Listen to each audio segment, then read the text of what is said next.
This is a sheet of 4x5 black and white film, and if you want to learn how to develop, process, and scan black and white film at home, just like I did with this sheet right here, stick around because this video is for you. If you're new to the channel, my name is Jude. I'm a film and digital photographer based out of Boise, Idaho in the USA. Most of the time I'm out on location exploring the backcountry of Idaho, but today I thought, I have a bunch of film I have to develop and process for an upcoming video.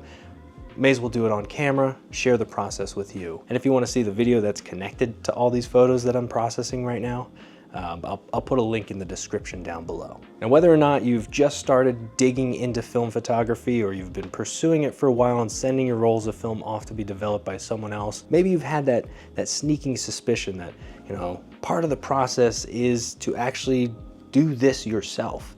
And if that's the case, you've probably searched all over YouTube on different videos that might share some insight into how to do this stuff. And I've been exactly where you are, and you've probably stumbled across videos by Nick Carver or Sean Tucker or any of the other fantastic film photographers that are out there. All I want this video to do is share an easy way to pursue this.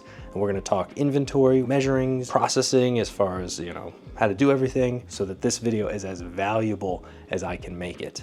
Before we get too far into the developing process, I really want to go through the inventory that I think you should have in order to do this successfully. Because a lot of your development prep has to happen in complete darkness, one of my first investments in something I would recommend getting is a changing bag or a changing tent. Or you can use your bathroom or closet. Just make sure any possibility of any light leaks is contained using towels or tarps. You just want to make sure that you are in complete darkness. Now that includes any kind of accessories like this watch right here. The hour and minute hands will glow, so I'm going to want to take that off before I do anything. The next thing I'm going to recommend you have is a notebook. I just got a really cheap notebook at the store. This is how I can keep track of all my notes, my development times, how my exposures turned out. So if I have to make any adjustments during either the development or while exposing the images initially, it's all right there in that notebook. Now, in addition to the notebook, I also have an app that I use, and this is just to help me time things out. It's called DevIt. I have no association with them, but I found it really helpful to time things out. It'll tell me how long to mix, it'll tell me when to agitate, and then when to pour out and add the next chemical in the process. We've all messed up a roll of film or two in the past, so I like to save bits and pieces of it for a couple reasons. One is to educate, just in case I want to show people the difference in film size, but also to practice loading my film canisters. When you're in the tent or in the closet, it's really challenging to feel things out. You have to know which end is which, how to get it into those slots. So having extra pieces of film will really help you practice and get it right the first time so that your film doesn't get ruined during developing. And especially for 4x5, this is an actual helpful tip for loading your film initially too, having an extra piece to just practice a couple times before you do it in the dark. Much of film development is subject to temperature, so I've got a couple options. I have an actual digital thermometer that's got a laser pointer, but I also have a classic glass thermometer. Either one of these work great. I find that the laser one isn't as good for liquids because it's gonna kind of bounce around and it might not give me as accurate a measurement, so I invested in a few of these glass thermometers to use this time around. Now I've been using distilled water to dilute my chemicals. This is not necessary. You can use drinking water. You can even use tap water. You just want to make sure the particulates are as low as possible. And because I live in kind of a mountainous region, we do have a lot of mineral buildup in our water, so I just went ahead and got distilled water. When I'm rinsing at the end, I'll just use tap water. What I like to do is store my distilled water kind of near an air conditioner vent in the summer or a heater vent in the winter so that it stays acclimated. Generally speaking, your best results happen at 20 degrees Celsius. Now, unless you decide to do all of this completely in the dark, you are gonna need some kind of canister of some kind to actually develop your film. And for 4x5, I use the Stearman. And for any kind of 120 or 35 millimeter, I use the larger Paterson. The way these work is they create a light, tight fit, but they also allow you to pour and add chemicals as you go. And you can agitate and stuff like that. So we'll get into more of the process of that as the video progresses. This tool right here is often overlooked when developing film, you need this to take apart your 35mm canister. Without this, it's really difficult to pop it apart and get the film out. So, you know, get something like this. This is not a bottle opener. It's to open up those film canisters. Now let's talk about chemicals themselves.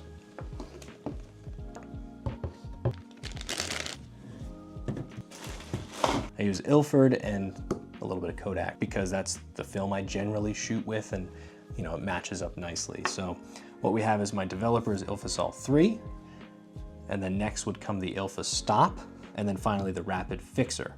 And then I'll use a PhotoFlow 200 that just helped the film dry so it doesn't have any beaded water. So these are the chemicals that I'll be using. I did just buy some new ones, which is why I haven't developed in a while. But now that I have all this, I figured, hey, let's make a video. All of them will be diluted a specific amount, and I'll share those calculations in just a sec. Now, in order to mix my chemicals and make sure everything is the proper volumes, I do use these two beakers for my developer and my stop, and then I'll use this one for my fixer. Now make sure you purchase beakers that have milliliters, since that's generally what the calculations are. We use the metric system a lot. That's why we're talking Celsius, that's why we're talking milliliters. But yeah, having these so much easier than trying to mix it in something else. They make sure that I get a clean pour every time. Let's finish off with a couple pieces of equipment that aren't technically necessary, but are so helpful. One is a stir stick. This is a metal chopstick that I actually got in Korea. It just makes sure I can mix things a lot easier with something long. So some kind of stir stick. Some people use like a glass one for mixing alcohol, but I just use that one since I have it. Squeegee, to make sure you can wipe off liquid off of your 35mm and 120 film. Doesn't really work with 4x5, but that's where the tray comes in. I have a few different size trays. Again, these are not technically necessary, but they do make it easier. And then finally, some kind of clothesline. I use this one. This is gonna make sure I can hang my film as it's drying and not damage it, because wood is a lot softer than something like metal or plastic. Funnels are invaluable during this process, especially if you plan on saving your chemicals. And we're gonna talk about this a lot more later, but with fixers specifically, save your chemical. You can use it multiple times without having to remix and redilute and waste it. And then also, you really wanna check your local laws and make sure you figure out how to dispose of chemicals properly. Technically speaking, especially Ilfosol 3, has little warnings on it. That means it's technically a hazardous waste. You wanna make sure that you're disposing of it safely. I do not recommend dumping it down the sink. I recommend collecting it. I'm gonna use this almost empty container to collect it, but to make sure I can pour quickly, that's where the funnel comes in. So properly dispose of your chemicals. Don't just dump them in the sink, especially if you're within the city. It's gonna go back into the system and it might wind up back into your drinking water. Even if it's cleaned, you still get some chemicals left over. So definitely don't wanna be adding this to your water system. Now, step number one is actually to figure out what your dilution is and how long to do your developing and at different temperatures and things like that. So I go to a site called digitaltruth.com/devchart.php. I will put a link in the description, obviously, so that you can get to this easily. What this is a huge database of different film stocks and developing times, specifically black and white. So I'm gonna go down this list, tons of different film, choose my film type, choose my developer, which for me is Ilfosol 3, and then how I want to display my temperature and time. So from that I can see Ilfosol 3 on HP5 at 1/14 dilution, ISO 400. I'm gonna be developing for 11 minutes at 20 degrees Celsius. So that's the recommended temperature for developing. And with that, we move on to our next step. Now it's time to actually mix our chemicals. We want to make sure we're as precise as possible. Mishaps here can result in either waste of chemical or mistakes during actual developing. All right, I want to jump in here and discuss the actual dilution process that I've been using pretty successfully. And I know that there's different mindsets and different opinions as far as how you dilute your chemicals, but I just kind of go by what's standard. So you can see here, I put together a little recipe chart, if you want to call it that, on how to get things working exactly right.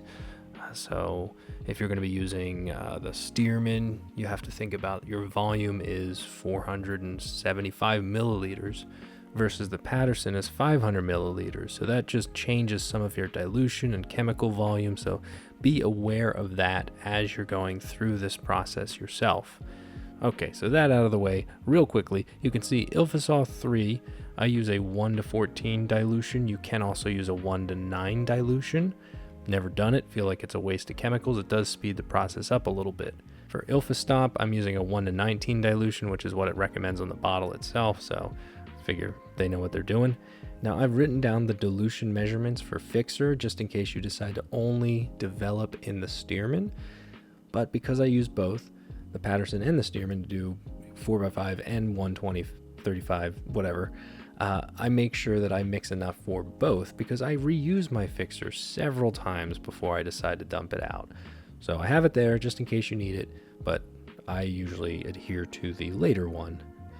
So as far as the Paterson goes, remember, the volume is 500 milliliters, so even though you see the dilution measurements are the same, the actual volumes are different. You might be asking yourself, how in the world you can get this precise in your milliliters using such big measuring devices? This is mathematically what it's calling for, but unless you're using very, very professional equipment, just get it as close as possible. Just trust me on this one. Just a few milliliters off here and there is not going to make that much impact on your final results. And if you're interested in downloading and printing this document for yourself, I will have a blog written up on my website, judestryker.com, where you can download this for free. There's no sign up, there's no information that I'll take. It's literally just a link to download it as a PDF, and then you can print it out and use it for yourself if you don't feel like sitting down and copying down all these notes.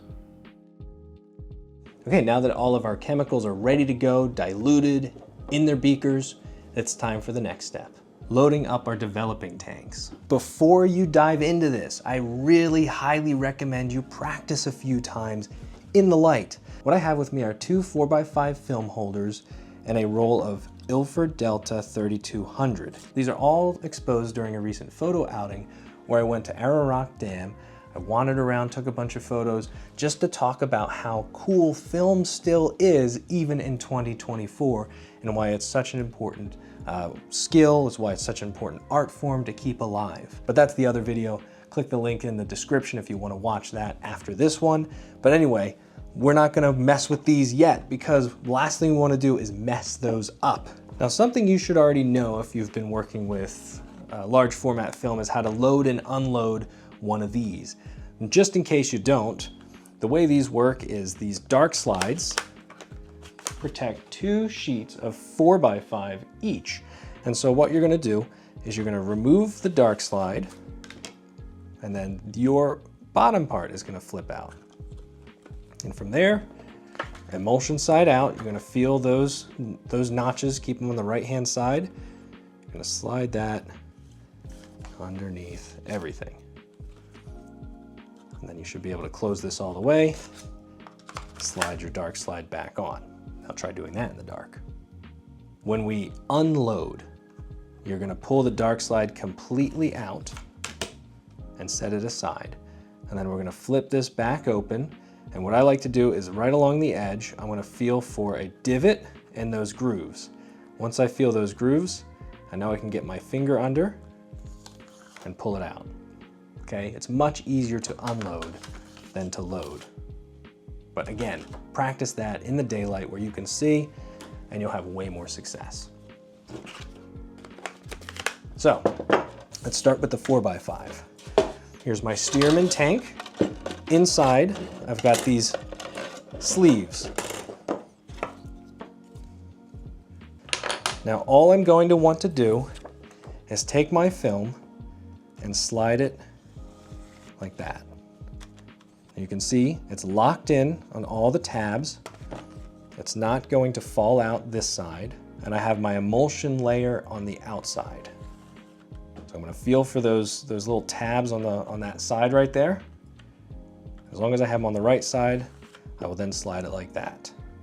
Removing it from the film holders is pretty easy, so I'm not gonna worry too much about that. You just wanna be really careful not to touch all of the film and get greasy fingerprints, because they will show up during the development process, which is why I never did my hair, because I use like a wax for my hair and it leaves a residue on my fingers. Anyway, that's beside the point. Recommendation is to hold this closer, feel for where those tabs are. I have them on both sides. I'm gonna close my eyes. I'm going to feel, and there should be no resistance. If I'm getting resistance, it usually means that I'm going in crooked. Now, once you feel confident with that, then you would go into the changing bag and do it yourself. And try to move as quick as possible because your hands will start to sweat. I always save instructions as much as I can. So in this case, you can see if these things fall out, which, you know, they're likely to, especially if you want to clean them, they have labels on them. For instance, this says middle baffle, this is outer baffle, and this is the slot where these are going to slide into. So if you look inside the tank, this is going to be your inner. You're going to have your outer, and you're going to have your middle. Now, by doing this in the correct direction, you're going to make sure it's light tight. If you do this wrong, you're going to get light leaks. So make sure you've got all that correct. And the notches all go at the top, okay? So just in case you needed to know that. Now, once you have this loaded, all four sides, because you're going to have 4 of these, in the dark, we're then going to slide that in, slide this in. Doesn't matter which direction, just make sure that they slide in smoothly, because if they're tight or not fitting properly, it means that they're not connecting. And you're going to close that as well as you can in the dark. It should seat. There we go. And then once that seat is nice and tight, technically you can pull this out and it's safe, but I also like to close the caps. So that's how I load my Stearman tank. Let's quickly talk about the Paterson. I find roll film a little more challenging to load into the developing tank. There's more to deal with and tangle up in the dark. So what happens is 120 film has a paper backing. Think of that as your dark slide. It's going to protect the actual film negative, and the negative is underneath that. So your first step is going to be removing this from the spool and getting the paper off of the film. And again, you're trying not to touch anything. You're trying to keep just to the edges so that you don't damage it. And it's going to be all coiling up because of how tight this is packed, and it's going to get tangled everywhere. And these are cool because they will fit both 35mm and 120 film. You just have to make sure you get them locked in properly. So that would be the 35mm. And then if I can get this right, there we go. Once it clicks, you know that you've got the right size for 120 film. So once again, I'm going to practice a couple times, try to get it into its slot so that I can coil it and not do anything weird like where it starts to pop off like that, which has happened in the dark before, and I've spent like 15-20 minutes finagling with it. Okay, so step 1 is to unspool this. Feel for those notches. If you can find these notches where the little ball bearings are, it'll ratchet a lot easier. So find those, make sure those are lined up. With the other hand, you're feeding this in the dark. And as soon as you feel any kind of resistance, start over, because it should slide in very nice, very smooth. And as you keep sliding it by hand, eventually you're going to have to start ratcheting, but if you have enough on the actual spool, it'll load very nicely. Okay, then again, you're still in the dark. Stick that on there. This goes in there. Again, you're still in the dark. You're gonna close this up and righty-tighty, lefty-loosey until you feel a click. Now it's technically light-tight. I could close this up fully and make sure that this is on the outside because this is your agitation tool. You're gonna need this during the agitation period to agitate your film. Okay? So that's how we load that on there. Much easier said than done. Again, practice a few times, and now we can move on to doing it for real in the actual changing tent.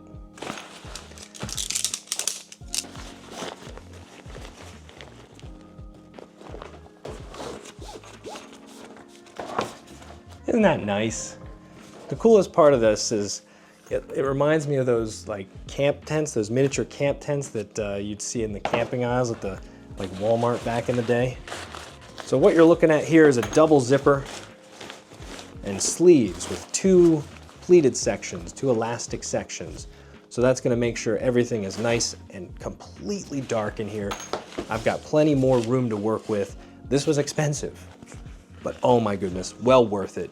Other than, you could get these like changing bags that are just like literal bags, but man, having that like always on you, it's miserable. So the first thing we're gonna do is I wanna make sure this is pretty stable. That's better. And then I'm going to put everything that I need to load up my first film tank inside. So I'm gonna do the 4x5 first. I'll need my two film holders, and I'll need that Stearman with all of its slots and stuff in there. I am gonna take out my practice film. I don't want to confuse that for the real thing. Through muscle memory, get comfortable with where everything is. Lid, got my caps. Everything in there? Yes. I know it's hard to see because it's very dark in here, but I've placed my film holders on a very obvious spot off to the one side, and I've placed my Stearman tank all the way onto the other side, and then I've got my actual sleeves, these little developing sleeves, right in the center. That's where I'm going to be working. Got my lid, and I'm just kind of using muscle memory to memorize where everything is. And then I'll go ahead and close things up. One zipper on one side, other zipper on the other side, and you know what I almost forgot? Watch. Go ahead and take that off. Also gonna take off my wedding band, just because I don't want any interference. I usually do this on the floor, just so I have a nice stable surface. This table's a little slippery. And you get the like 100-mile stare.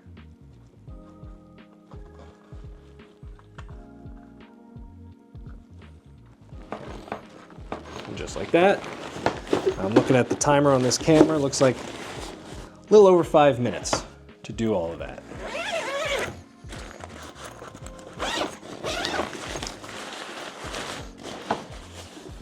And there we go. My tank is fully loaded. It's nice and light tight and ready to start developing. Now we're gonna go ahead and load up my 120 film. So I'm gonna stick that right there. Got my lid to my, my Paterson. I got the Paterson already. Gone ahead and put my, my actual film holder on the spool. Put the tank back in the corner. Take that guy, the funnel, put that in there as well next to the tank. And I'm just gonna leave this out because it's unnecessary. What I am also going to do is look at this, memorize it while it's outside of the tank as well. This is gonna remind me how everything goes. So it's helpful to have that within eyesight. I don't know why, but it just is. Now some spools, they have a little bit of tape attaching them to the actual spool. If I remember right, Ilford does not, and if it does, I'll just finagle with it a little bit. But again, if you remember, big thing is to take it slow, do it carefully, and there's that paper backing that needs to come off. My spool, I'm getting familiar with where everything is again, making sure I know.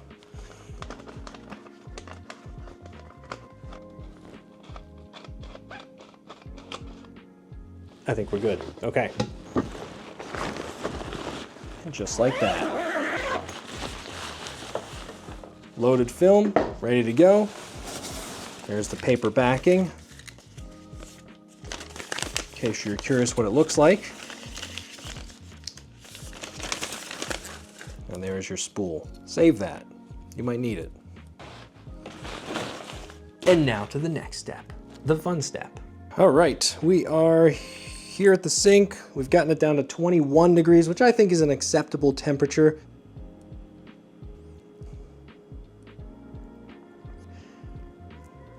What I also have going on is there's a 5-second pause for me to pour new chemicals in. So hopefully that doesn't throw things off. Okay, my biggest suggestion, take a drink, go to the bathroom, do all that sort of stuff first, because 15 minutes, 22 seconds of doing this, you have to give it constant attention. So just be ready for that.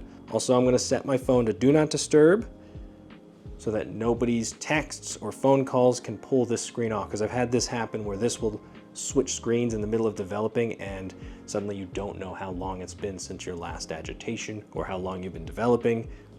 A really bad situation. So as soon as you're ready, hit that start button. We're starting off with a pre-wash. This, it doesn't matter so much. I do it for a couple minutes and I'll just look at my watch for that. You can see there's a fill hole and a drain hole. I'm gonna fill it up.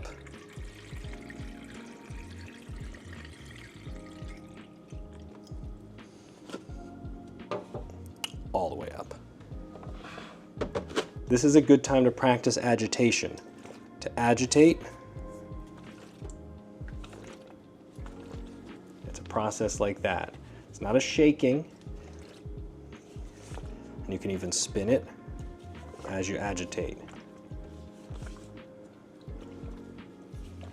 This is very important to get this technique because you want a consistent flow with not any bubbles. Bubbles will result in circles on your film. Not surprising. So every 60 seconds, when the timer goes off and says, hey, agitate, I'm gonna do this for 30 seconds. To knock off any bubbles, just like that. Slam it slightly so that bubbles get knocked off. Ready? I think it's been about a minute and a half. Your water should come out a little bit gray. That's just some of the emulsion getting washed off. Don't freak out, you haven't ruined your film yet. All right, ready? I'm gonna hit the start button. 5, 4, 3, 2, 1.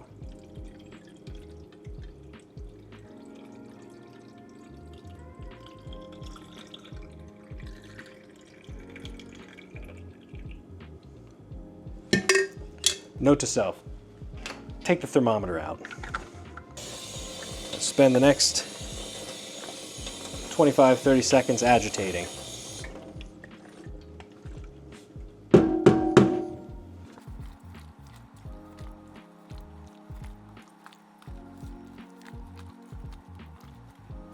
I usually do a lot more agitation in the beginning, with a little more knocking. Since this is the initial, this is the initial development right here. The more agitation you do, technically the more contrasty your film will become. I like contrasty film, so I'm gonna agitate more. And at the 2-minute mark, I'll go ahead and let it rest.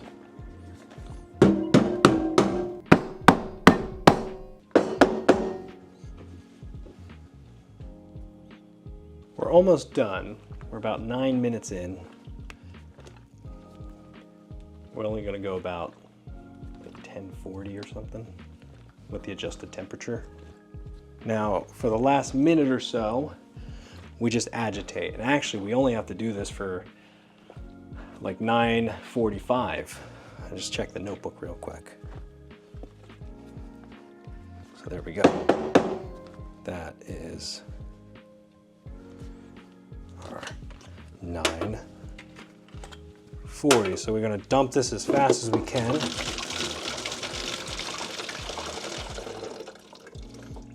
Into our extra thing and pour our stopper.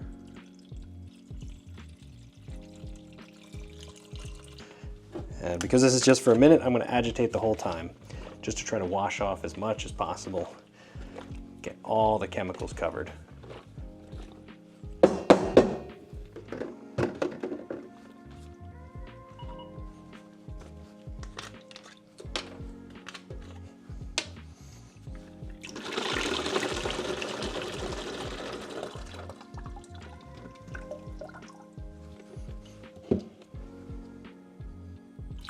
Five seconds is not enough time.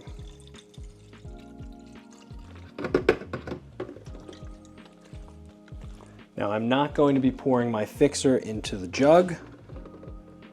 This is going straight back into the original bottle because, like I said, it can be used again and again.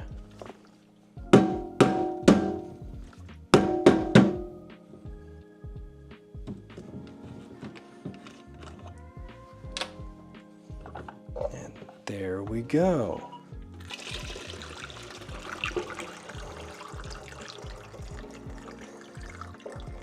Now, just like that, my film is fully developed. The chemical reaction has stopped.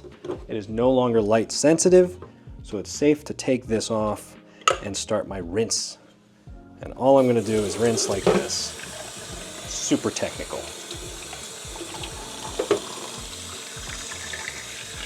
The last thing I'm going to do is put some water in my tray, add a little photo flow, literally just a capful, and rinse off the film so that it dries nice and clean before hanging it up and letting it air dry.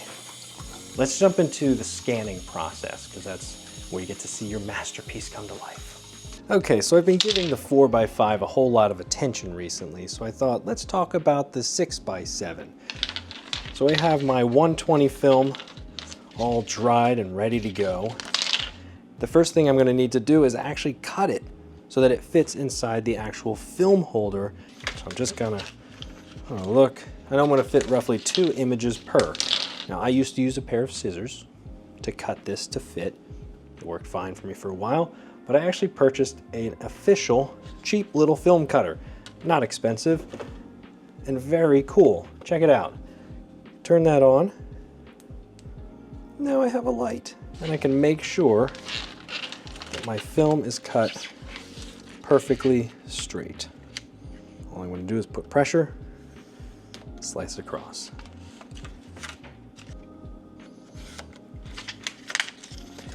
And check it out, because my Pentax is broken. This is my last photo, this little teeny tiny rectangle right there. This is my final photo. Lovely. Makes short work of that. One method for scanning is to actually use something like this Plano, and you place your negatives on there, you flatten them out with like a pane of glass like what I have here, and then you take a high-res photo using a really nice camera. That's all well and good, but I've got an Epson V850, so let's use that. The first thing I'm going to do is make sure to clear off as much dust as possible. You maybe spotted this earlier, but I use lens wipes. I don't know if I should. But it seems to do a pretty good job of cleaning this. As long as you let it dry before you put the film on it, I haven't had any issues. Now, just because you don't see any dust does not mean it's not there. That's the thing about scanners. They see everything.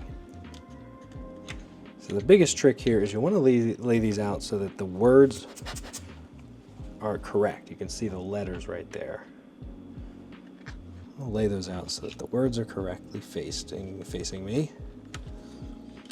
Do my best to not touch the negatives. I can certainly touch the border in between to make sure things are lying flat.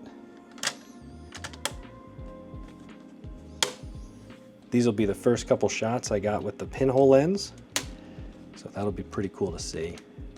All right, I'm gonna lift up my V850. I was working on the 4x5s earlier, so set that aside for now. And we're gonna place that upright like that. So my V850 is on. I'm gonna go ahead and open up Silverfast. Got my V850 selected there.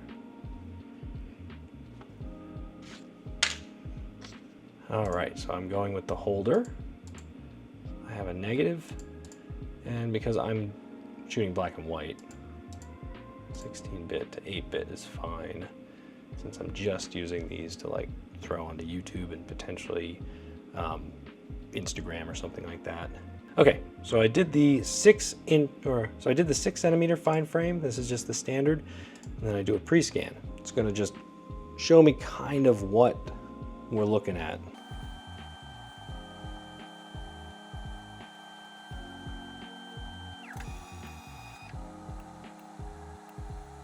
Okay, we got to do our nega fix. And 0. We're going to 0 everything out. All right, let's look at this first one right here. So I'm going to go ahead and click on the preview here. Pull up a nice, bigger frame to work with. Currently working to get everything within the border. There we go. That's good. All right. It's pretty dark, but I like it. This is, again, with a pinhole lens on medium format, 6x7. This is Ilford Delta 3200. Doesn't seem to have that, so we'll just leave it as is.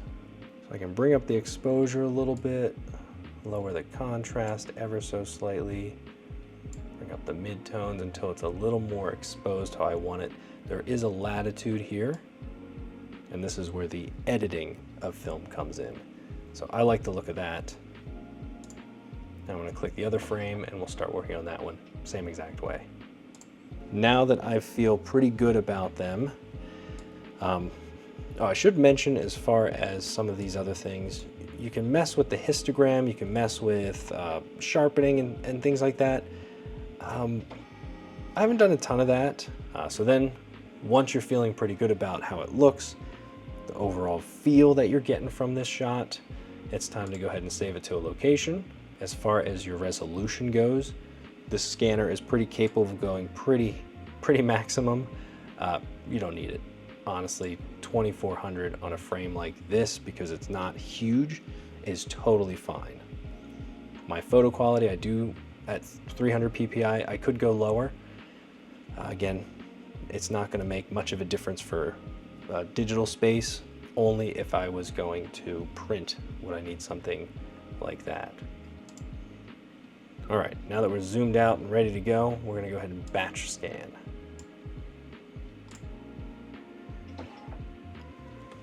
And there we go. Now we wait. But that's my basic process for scanning. It scans as a TIFF, and then I'm able to bring it into Lightroom, or even I can bring it into Camera Raw, work with it in Photoshop, and then get it ready for export. Your last step, of course, is to take care of your negatives. This is super important. So I have this whole archival binder full of all my negatives that I've taken in the past. So I'm just going to go ahead and add a sheet of 4x5 into frame, being careful not to touch anything except the edges. And then place it in my binder. And that'll keep it safe because it's dark in there. it's dry in there, and there's much less chance that anything is going to get damaged. Now what I also do is put the date, usually, the date of developing or scanning or whatever I decide, and that makes it much easier to keep track of when I took what, because there's a lot of frames in here. I really hope this video has been valuable. If it has, I would really appreciate a thumbs up. Liking this video encourages YouTube to spread it amongst other photographers who are getting into film photography, and that would really benefit all of us because this is such a fun process, and I really think that it completes the entire picture of what film photography is all about. Now obviously in the darkroom would bring this to the whole next level, but I don't have access to one of those quite yet. So thank you so much for joining me. Again, if this was helpful, leave a comment down below, let me know what you think. If you have any questions, definitely let me know. I will see you in the next one. Take care, and bye for now.